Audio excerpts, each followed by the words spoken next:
Okay, so this is child abuse and neglect and your role as a mandated reporter.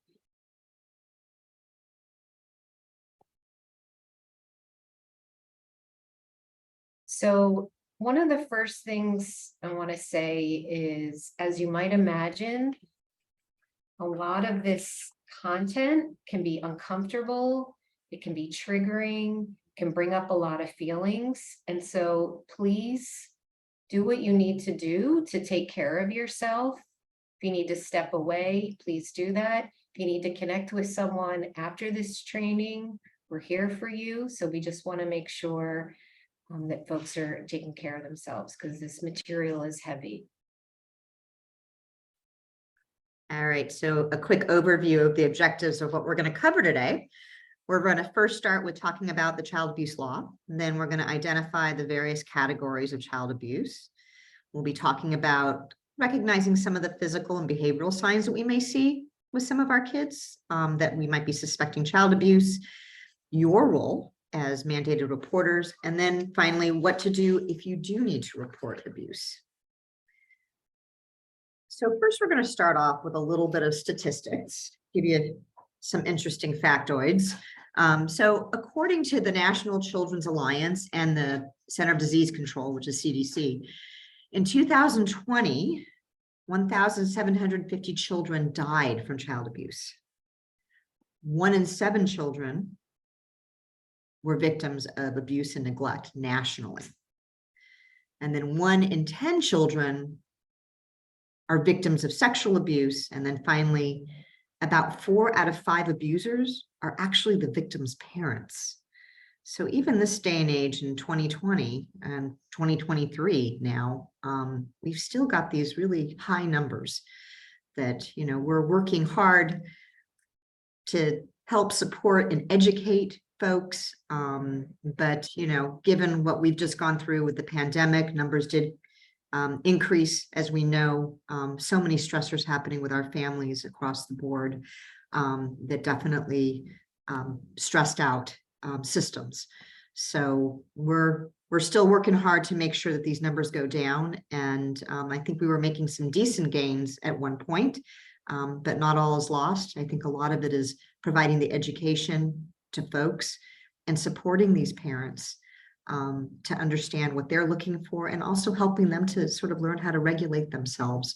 We've got a lot of folks that come from different cultures, different backgrounds, and what we talk about here in educating our folks, what might be considered, part of certain family systems may have been the way that they, conducted themselves and parented and that sort of thing. And we're still educating and we're still providing supports to help our folks to learn that there's other ways of supporting their families and such.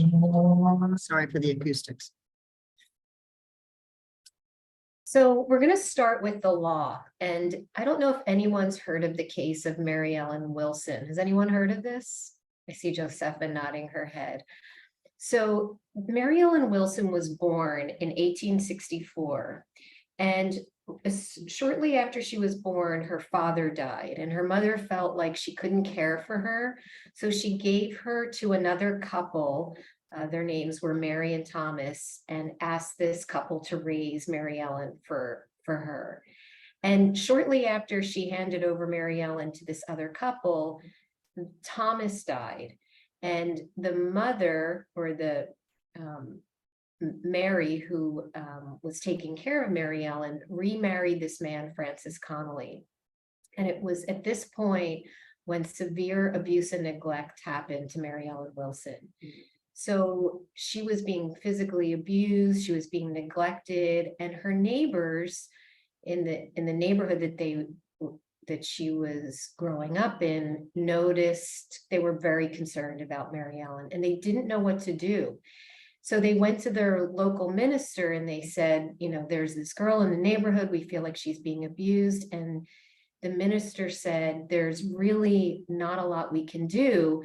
But at the time, there wasn't anything protecting children, but there was the American Society for the Prevention of Cruelty to Animals. So they went to that organization and they met up with a lawyer there, and this lawyer ended up helping them remove Mary Ellen Wilson. And this was really the first court case that where she was removed from the home, and the New York Society for the Prevention of Cruelty to Children was formed.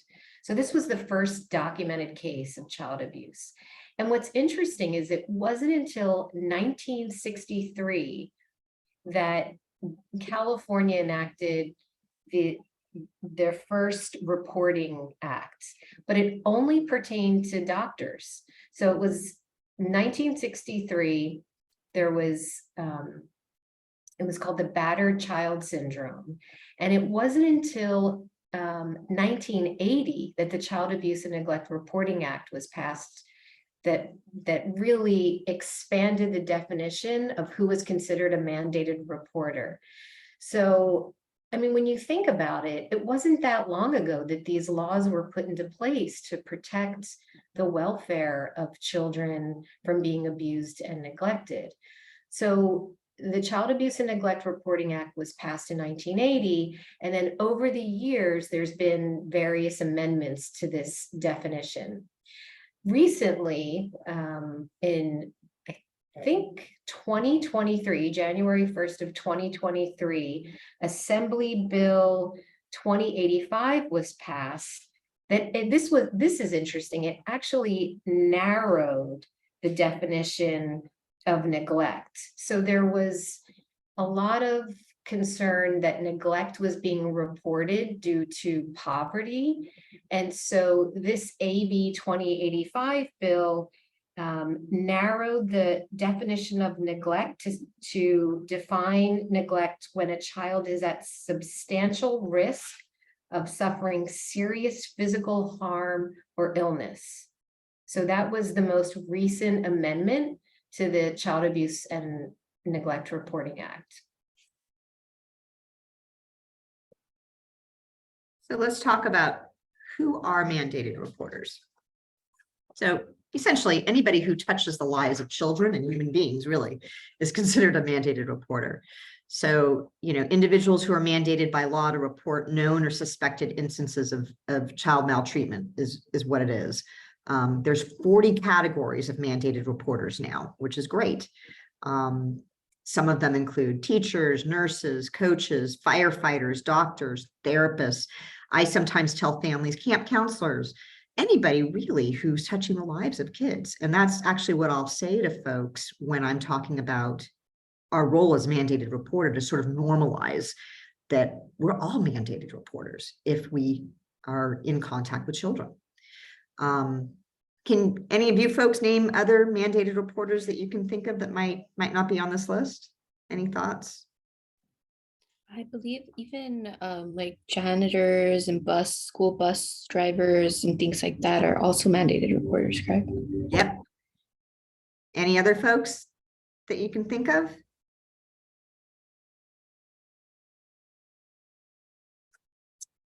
Computer technicians, animal control officers, how Judy mentioned animal control, probation officers. So really anybody that touches the lives of kids in any shape or form.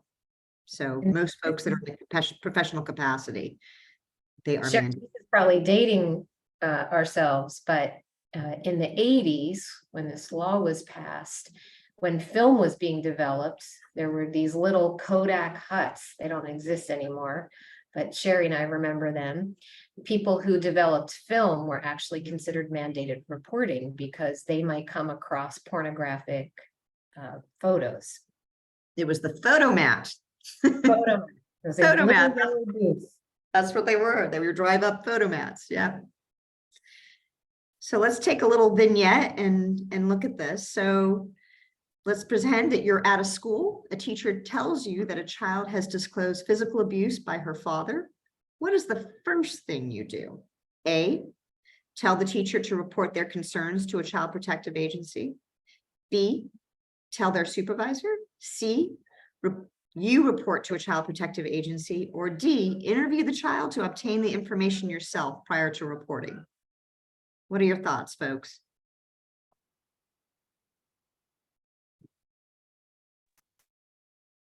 A. See that A. one? A, yep, exactly. So the person who received this information was the teacher. The teacher is a mandated reporter. So because of their role and because they have that information, it would be important for that teacher to make that report. So this could happen, and just being very, transparent with you all. It has happened where you might be working with a kiddo and you're collaborating with a teacher and talking about some things, and they let you know. But you would want to let that teacher know, hey, this is something that you need to report because you're a mandated reporter. Let's make this happen. I would also say that would be the first thing you do, but I would also say, definitely reach out to your supervisor. If you're ever in question or any of these things come up, always connect with your supervisor. That way they're there to support you and talk through some of these things, because, feelings come up, and it's important to walk through and think about these things together. The one thing that you'll get to know us here at PLN is that we work as a team. You're not alone. And so even processing and holding this information, we want to be able to support. Any other thoughts? Judy, would you throw in, or no? Yeah, I mean, I agree with Sherry that you might encounter a situation where someone who is a mandated reporter lets you know about a situation. And this is something that we always circle back to, that the person who suspects it, observes it, hears a disclosure is the person who should be the one reporting. They can get support to do that. And, when we think about why must you report, it's the law. Child abuse is against the law. Like we talked about, learning about the law. Some of these laws are recent. They're, when you think about, we're in 2023, that 1980 was really the first comprehensive reporting act. But really why we report is because we want to protect the child. And oftentimes we're also protecting other children that might be in the home. And in as important, it can be a catalyst for change. But sometimes I always feel that it's important for us to talk about what it means to be a mandated reporter. So our community, our families, our caregivers understand what this is about, what the context is. It's not about getting folks in trouble. It's about working together and helping our families and caregivers understand the impact of child abuse and neglect.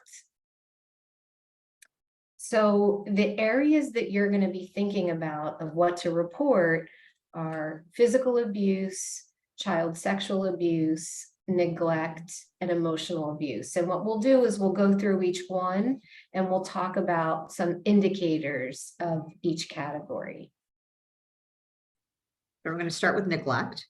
So neglect is really defined as a failure on the part of the person responsible for adequate food, shelter, clothing, or other, care necessities for the child's health. And so there's a difference between what's considered severe neglect, which is really intentional failure, versus general neglect, which is a failure. So think about that in terms of what's intentionally withholding these items that are important for the child versus kind of a failure to provide these information. We'll get into a little bit more in just a second. So there's different types of neglect. You've got physical, medical, emotional, inadequate supervision, and educational. And I think about inadequate supervision. I'm remembering, for instance, a 5-year-old that was left by themselves. That would be considered neglect. Educational, they're not, making sure that the child's going to school. So something to note that children don't have to go to kindergarten, which is interesting. It becomes in first grade is when it's considered, the law for children to attend school. So just something to note. Then there's the indicators. Oh, can you go back? So in thinking about what this is, the indicators really need to be evaluated based on the context of the family's culture and economic situation. So Judy referenced the new Assembly Bill 2085 that really narrowed the definition for general neglect. And it really helps us to think about, so we have folks that potentially aren't able to provide, they've got food insecurity, housing insecurity. So the great thing about the Assembly Bill is that it takes that into consideration. So if we've got folks that aren't able to provide food for their family, we're going to help them and support them and be able to, link them appropriately. So it's not going to be based on their economic situation that would be determining the neglect. Sherry, one way to distinguish general neglect and severe neglect is, I don't know if folks remember, I think this was in 2015, there was a family in Paris, California, where it was discovered that there was, I think, 10 or 11 children in the home, and they were being not allowed to go to school. They were being chained to the bed. They were being deprived of food. That's considered severe neglect. And in one other way to distinguish with poverty and neglect is that sometimes our families might lose their housing. And so there might be a situation where a mom or a caregiver, instead of moving into a shelter, might decide to go in a tent on the street. That might be considered neglect because that child's needs aren't being provided for. So some indicators to think about. Now, mind you, these in and of themselves aren't necessarily a conclusive thought that it's neglect, but they're indicators to think about. So for instance, a child that may be always hungry, maybe they're hoarding food, maybe they're eating out of the trash. A child that appears disheveled or dirty, has body odor. Maybe they're constantly tired. Maybe they're lacking medical or dental care or frequent absences from school. So you want to take into consideration these indicators and thinking about this and work with your supervisor around, what does this look like? So, so I think about like lacking medical and dental care. Again, does this family need to be linked? And one of the things that we've traditionally asked folks when we do intakes is, do you have a physician? When was your last medical exam? How's dental care? Because oftentimes if they don't, we can find them, supports and that sort of thing. So again, we're looking at each one of these things in and of themselves may not necessarily be conclusive, but you're kind of looking at the whole gestalt of what's happening with this child and thinking about what else is going on. And remember, are they at risk of suffering serious harm or illness? That's something that you want to be thinking about when you're thinking, do I suspect neglect? And so neglect is the most common form of child abuse and neglect. If you look at statistics, I think when you look at the number of substantiated calls into the hotline, by far the most common is neglect. Physical abuse is the second most common. So physical abuse is defined as the physical act by a caregiver that results in the child being hurt or injured, and it's not accidental. And there's also willful intent. So that could mean that a child or a client might report to you that their father or caregiver or someone attempted to throw something at them or punch them and they missed. That would still be considered physical abuse because there was a willful intent to harm. The other area that falls into this category is inappropriate corporal physical punishment. So if you hear that someone had an object thrown at them or that they were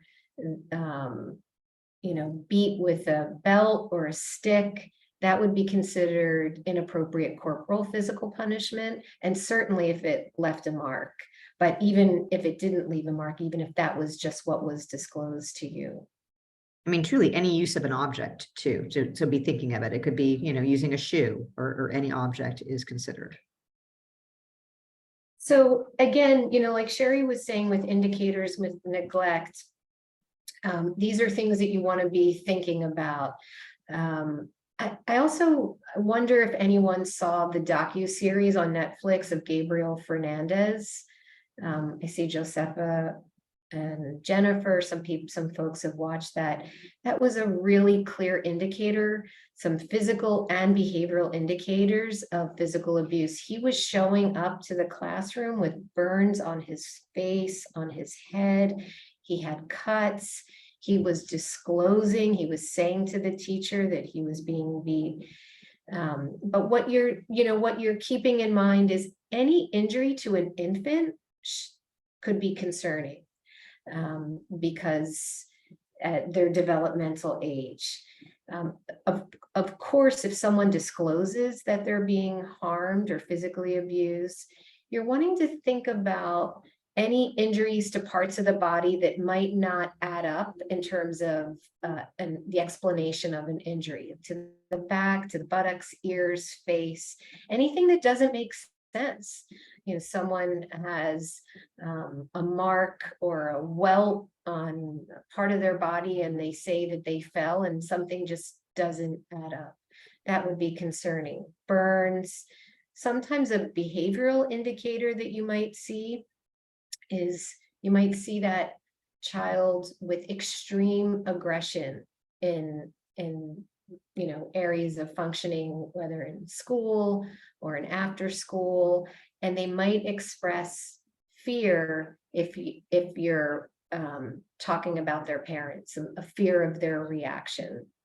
This always reminds me, Judy, of a kid that we worked with many, many years ago in a day rehab program that at another agency. We had a child there that I was doing treatment with, and this kiddo, every time it was a day rehab program that worked with kids from age 6 to 9, and we would transport to and from home. We'd pick them up at school, they'd go to the day rehab program for a few hours, and we'd take them home.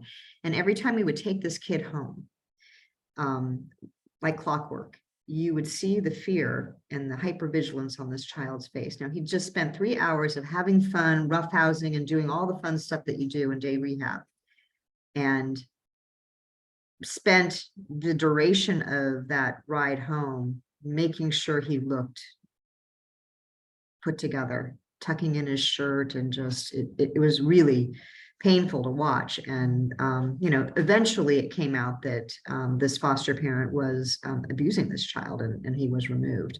So those things are definitely indicators. I know we're moving quick.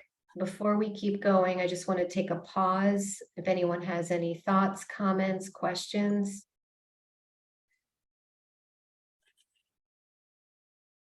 Good. No? All right, let's move into child sexual abuse. So sexual abuse is any interaction between a child and an adult or another child in which the child is used for the sexual stimulation of the perpetrator or an observer. Sexual abuse can include both touching as well as non-touching behaviors.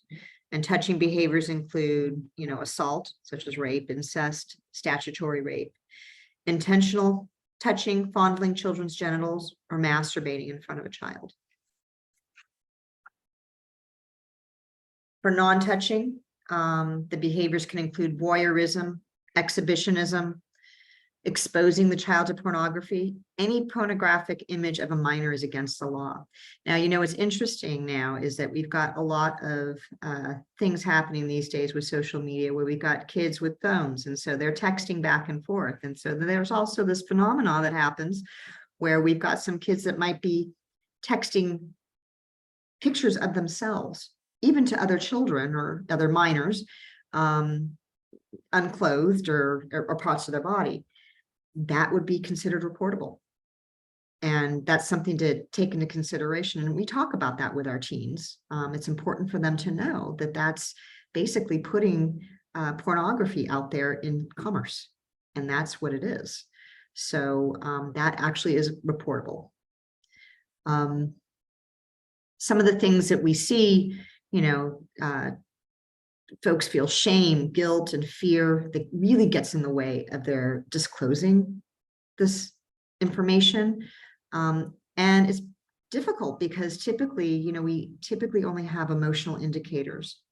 So we're looking at, again, thinking about the whole gestalt of what's happening with this person, and thinking through what might be happening. So sometimes there might be a disclosure. Sometimes there just might be some indicators that are really concerning us, that we may be asking some questions. Yeah, and most, statistics show that the perpetrator is typically someone that the child knows. So there's a lot of secrecy. And what you might see as an indicator is some sexualized behavior that goes way beyond their developmental age or expectation. So I know that this happened a couple of times, or there's been situations even in this last year at Gratz Primary Center where a teacher's concerned because a 5-year-old is humping another child or engaging in certain behaviors that indicate that there's some knowledge of sexualized behavior. And what's interesting about that is we don't know if that child's being sexually abused, but certainly it's an indicator, and it's something that we might report to the hotline. It could also mean an indication of neglect, that this child might be not supervised or might be exposed or watching certain materials that's way beyond their developmental age. So you might notice a dramatic shift in the child's functioning, how they're eating, how they're sleeping, how their toilet habits. Sometimes it's not uncommon that a child who's being sexually abused becomes anuretic. They start wetting themselves, or encopretic. They start defecating on themselves. You could see some extreme compliance or defiance, behavioral indicator. Certainly, if if a child is verbalizing that they don't want to be left alone with a certain adult, that is for sure, and that could be an indicator. With older children, and I think we're going to touch on CSEC, child sexual exploitation. No, I don't have this first C right, of children, but you might see older children have a dramatic shift in their school behavior, in their functioning, their academic, a loss of interest, and maybe a very dramatic emergence of their sexualized behavior. So again, these are things that your bells might start ringing. You might, we'll talk about what you do if you actually suspect abuse or neglect, how you might explore, because it's not our job to investigate. But again, these are just some indicators. I might even throw in there self-harming. I mean, when we see folks, and again, in and of itself, that's not necessarily a conclusive thing, but sometimes an indicator could be self-harm, cutting and burning of themselves. Yeah. So, and some other indicators could be, you might be in a therapy session, your client might demonstrate sexual acts on toys. You might, again, the other example I used where a young child might engage in humping behaviors or have knowledge of certain sex acts. We have had situations where children have molested other children, or they might make some very sexually explicit drawings. So one thing I want to put out there, though, sometimes we have, I'm thinking about, when we talk about this with parents, we've got kids. I'm just thinking about a child in one of our early ed centers that, they self-stimulated in order to go to sleep and to calm their bodies. That in and of itself doesn't necessarily mean that there's been, any kind of exploitation or anything like that. Some of that is appropriate, age appropriate, as kids do tend to touch themselves and that sort of thing. So just putting that out there, that we're looking at behaviors that are beyond what would be considered, age appropriate. So let's look at this vignette.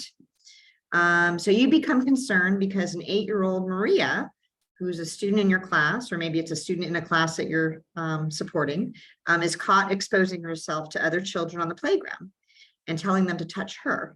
You talk with her about this behavior, and she informs you that her 14-year-old brother always wants to see her pee-pee and likes to touch it. So what should you do? Should you A, call Maria's parents to tell them that what she said and to find out more about her brother? B, do nothing. Maria does not seem upset and you do not want to overreact. C, make a child abuse report for possible sexual abuse. Or D, tell the principal of your concerns and hope that he or she will take the appropriate action. What do y'all think?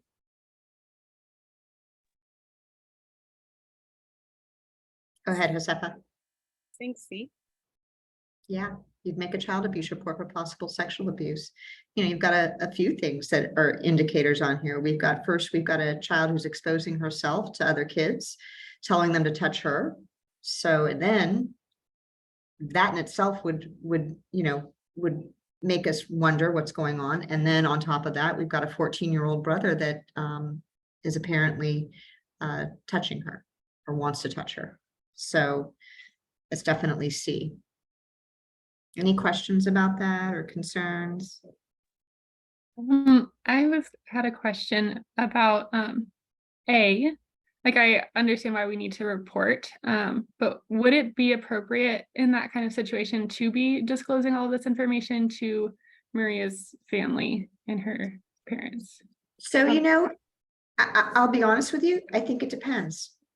So, and we're always going to say that, not to be cagey, it depends as to whether or not we inform the parents. So if we're concerned about, potentially there being interference in a potential investigation that needs to happen and keeping this kid safe, then maybe we don't say anything and we allow it to happen the way it's going to, and we don't alert anyone.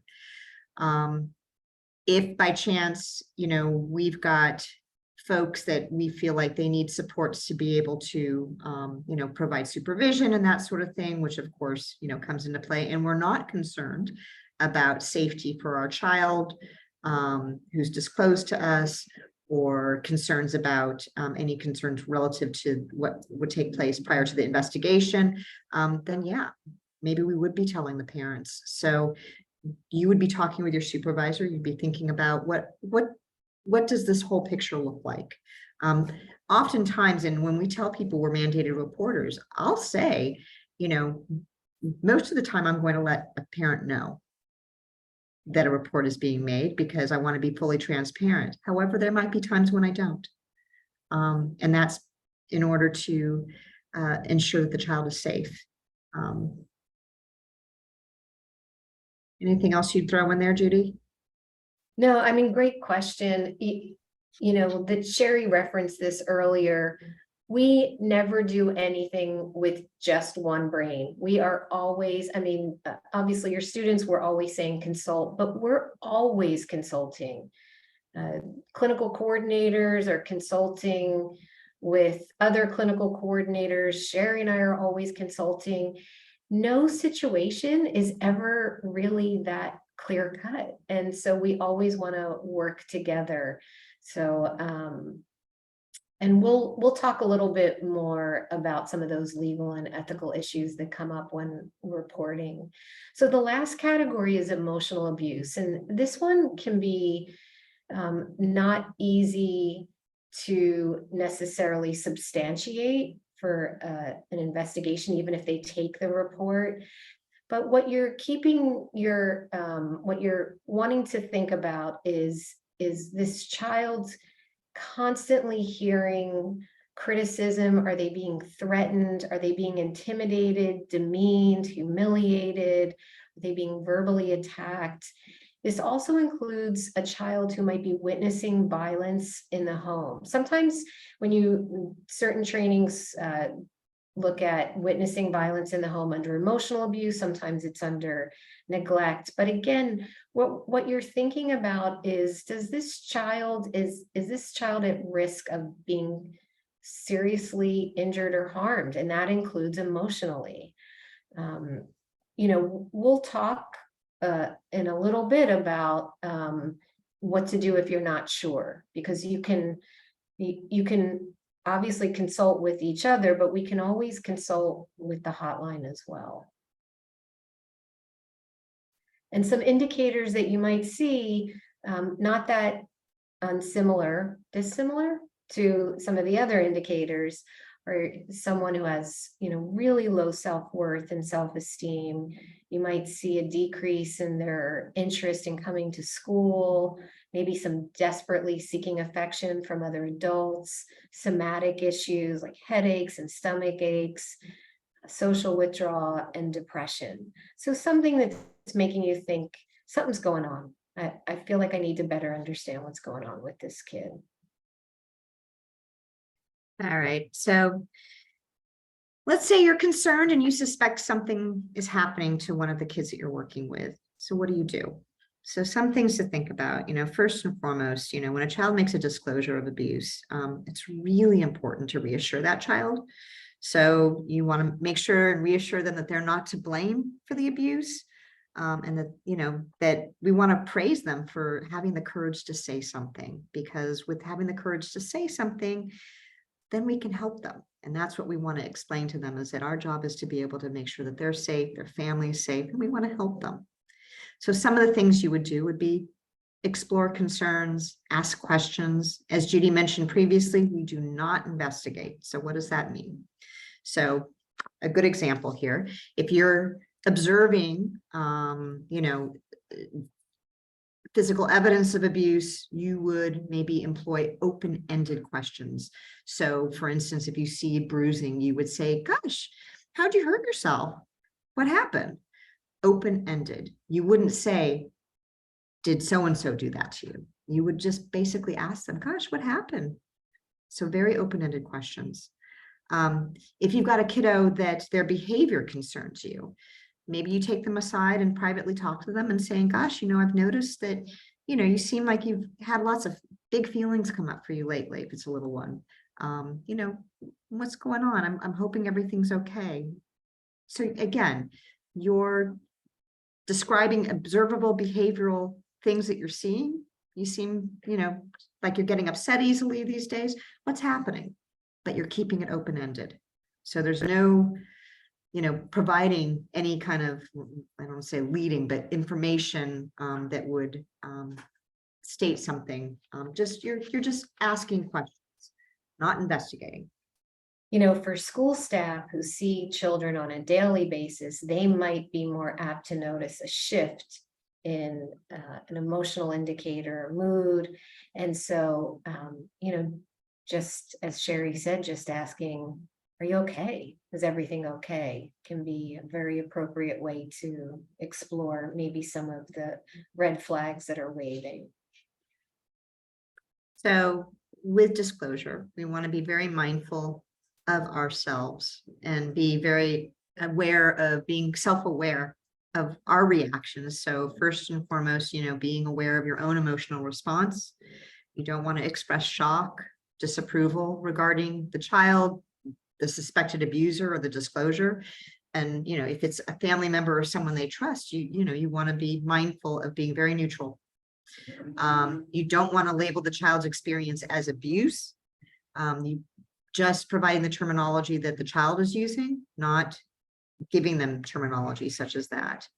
And, to note that it's really common that a kiddo that does disclose abuse, that there's a real possibility that they'll deny it afterwards because of their fear of, any kind of, retribution or fear of breaking up their family. But you still have to make the report, because our role is to make sure that they're safe, and it's to make sure that the family's safe. I'll tell you, parents by and large don't want to hurt their kids. They don't want to intentionally do these things.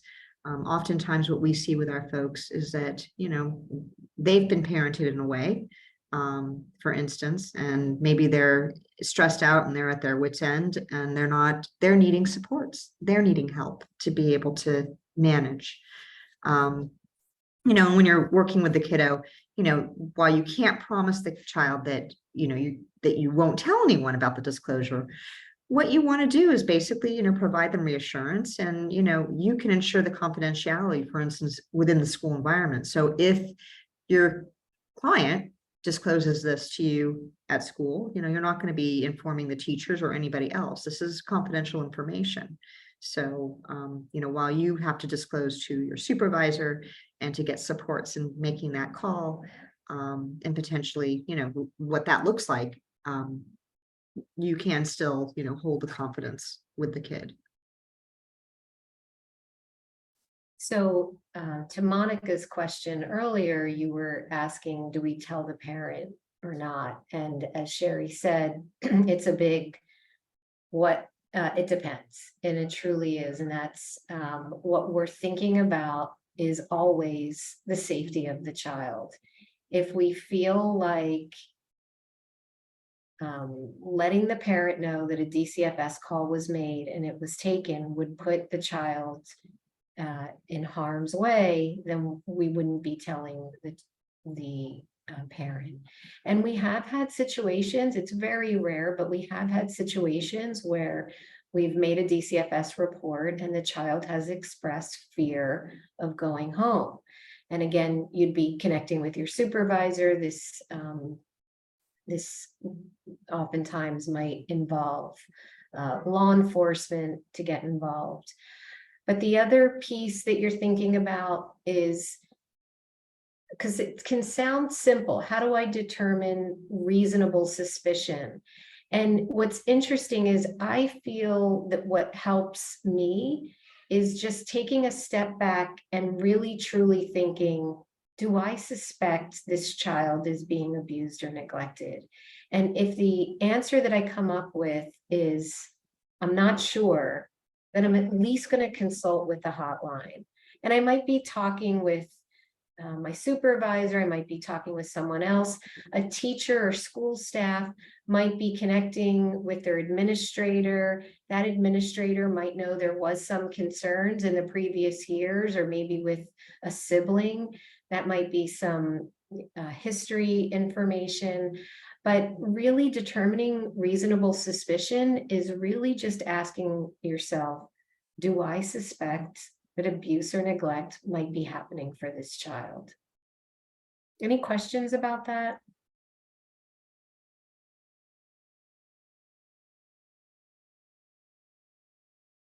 So what you're going to do, no matter which program you're working in, you are going to be informing your supervisor as soon as you possibly can. And if your supervisor isn't available, then you're going to inform another supervisor. So within the mental health program, you have a direct supervisor, but there's a team of supervisors that you can turn to, and we encourage you to simply go down the line if you're not able to get in touch with your direct supervisor. We say this ad nauseum: consult, consult, consult. And if you determine that I do need to make a call to the hotline, you want to make sure that you have the information that you need when you're making that call, some demographic information. And we're actually going to go through what the form looks like. So everyone should have this number in their cell phone, the 1-800-540-4000. You make the call as soon as practically possible to place that call. And then the written report needs to be made within 36 hours. And we do the reports online. So back in the day, there was a moment where we didn't do them online, but we do them online. And then what you would do is you would, give a copy of the report to your supervisor, and we do what's known as an incident report here at PLN. It's an internal report that we do, that we would have you do and send to your supervisor. That's kind of a check and balance for us, that our we handed over to Gabby, who heads up compliance. And the importance of that is so that we have an idea of, what reports go out into the county. That way that the agency can have coverage. I mean, God forbid something were to happen to that child. If there's record of it, then record of a report, it definitely is kind of a check and balance in covering us. So this is a copy of the suspected child abuse report of what it looks like. Have any of you done a suspected child abuse report? I see. Jennifer, you did, right? Okay. So what's important when making a suspected child abuse report is that you have some of the demographic information, such as, the child's name, their date of birth, their address, their parents' name, phone numbers. We don't always know, there's a place putting, for siblings and that sort of thing, or other children in the home. We don't always have that information, but the bare bones are important to know: address, parents' name, age, date of birth, phone number, and who was involved and what it looks like. You would basically mark off if it's physical, emotional, or sexual abuse or neglect. And then what they do when you make the call, they provide you with, I guess it's a 19-digit number, if I'm not mistaken. And you would put that reference number on this suspected child abuse report. If by chance you were to consult and they don't take the report, meaning they don't give you that long 19-digit number, you would still ask for that DCFS worker's name, and you would document that in a note, and it would go in as a non-bill note. Anytime we do documentation about any, suspected child abuse reports and that sort of thing, we don't bill for it. And it basically is a confidential information note that, stays within our system. We don't release that. So you would always ask the name of the person who's taking the report, or who's not taking the report, who you're talking to. Always get their name, and you always document who you spoke with. There's definitely an interest in understanding if there's children birth to 5 in the home. So if you have that information, that will be important to tell. Yeah. Sorry, go ahead. The next piece is virtual environment consideration. So we're still doing probably about 50% of our work is done through telehealth. And during the pandemic, when we started using telehealth, we had to think about, we had some situations where therapists observed something in the background that they felt was concerning. And so these virtual environment considerations need to be thought about, taken into consideration. So it could have been, and I'm trying to think about the situation that happened with one of my supervisees. I think it was some noise that they heard that sounded like slapping, and they were concerned. And after some consult, we decided to actually make the call. But you are thinking about that even if you're doing the work via telehealth. Sherry, have you had a situation where you had a supervisee had to report because of concerns over telehealth? I have not, but I've heard of people hearing things and teachers talking about things that they perceived was happening in the background. But I have not had it happen under me, but it does happen. Yeah. So like Sherry was saying, when you call the hotline, they could take the call where they will give you a 19-digit number. And if the risk is immediate, or if you're concerned that there's immediate harm happening, they will go out immediately, typically with law enforcement. If there's less risk, they will typically give you a window of 3 to 10 days of when they'll go out to investigate. And an emergency response worker might contact you to gather more information. So there's also what can happen, and I think if I remember correctly, Jennifer, you were with Family Pres, correct? So you can make a call to a hotline, and they might not have enough information to substantiate the allegation, but they might make what they call a community referral. And so they can actually, if the family is willing and interested, they can get what I believe is called alternative response services through Family Pres, where they're not opened with Department of Children and Family Service, but there's an acknowledgement that they need some support and that there's some concerns happening.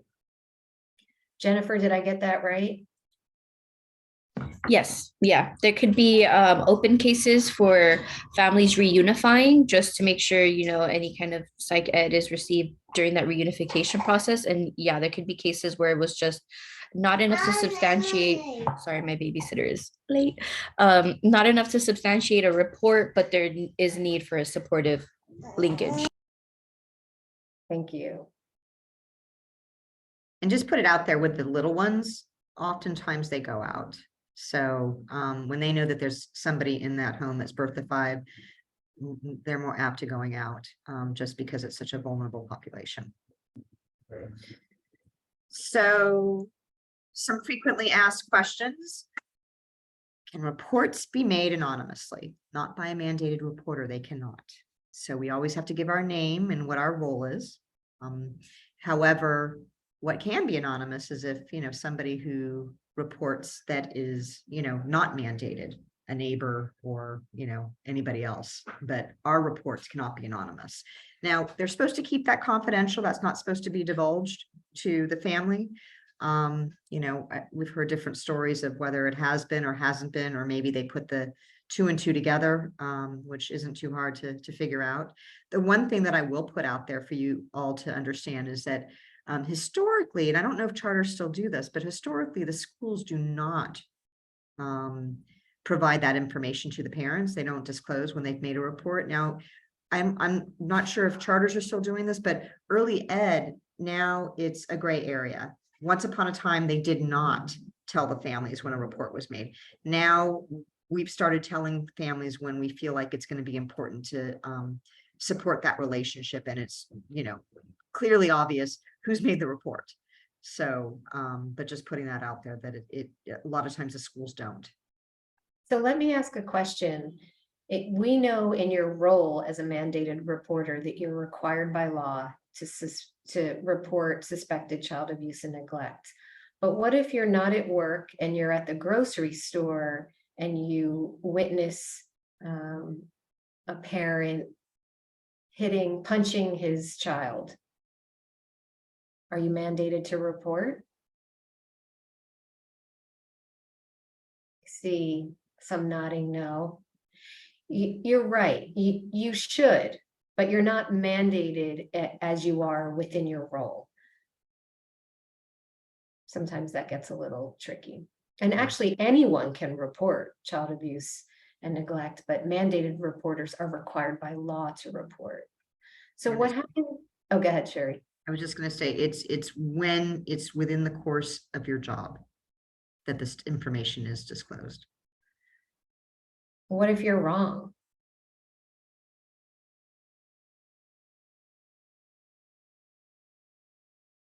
You are protected as a mandated reporter. If you suspect abuse or neglect and you report and you're wrong, there's no liability.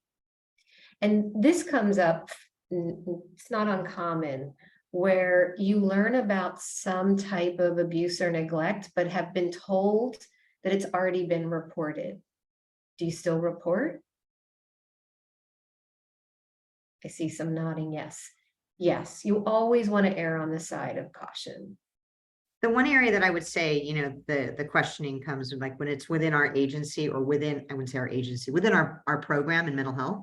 So if you're working collaboratively with another clinician and a report was made, you know, you can always, if we've got a release to be able to talk about it and find out the report was made, then you don't necessarily have to, you know, make a you know, consultation, letting them know a cross report is what they call it.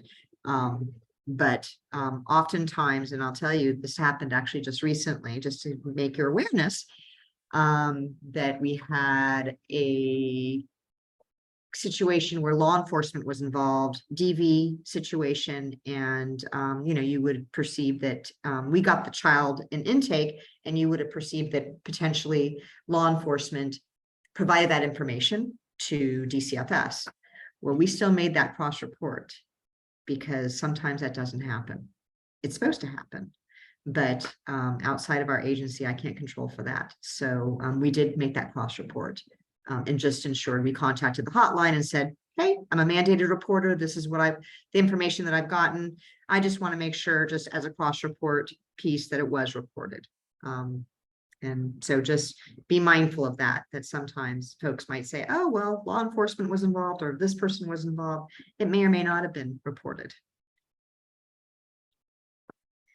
So what if I suspect abuse, but my supervisor disagrees?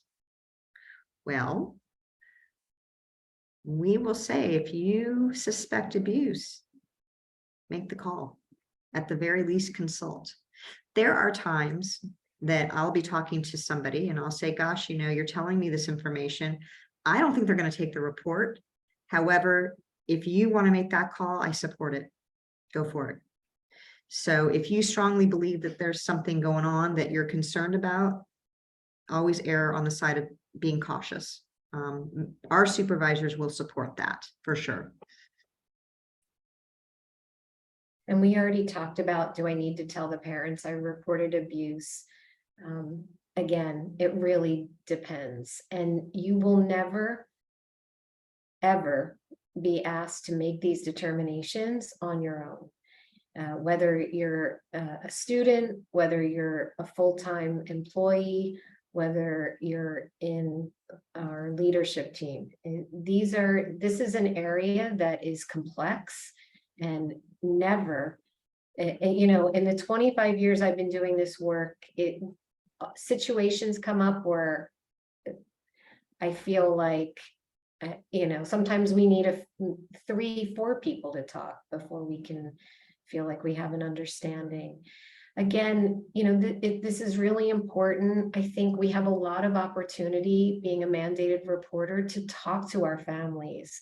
When we talk about consent for service and the exceptions to confidentiality and privacy, I think the more we're informing and letting our families and community and caregivers know about who a mandated reporter is, what it entails, why these laws are in place, I think, you know, we all benefit from that.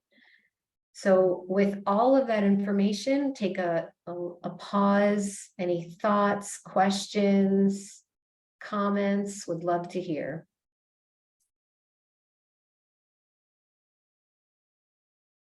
You want to stop share? That way we can see folks' faces. There you go. There you are.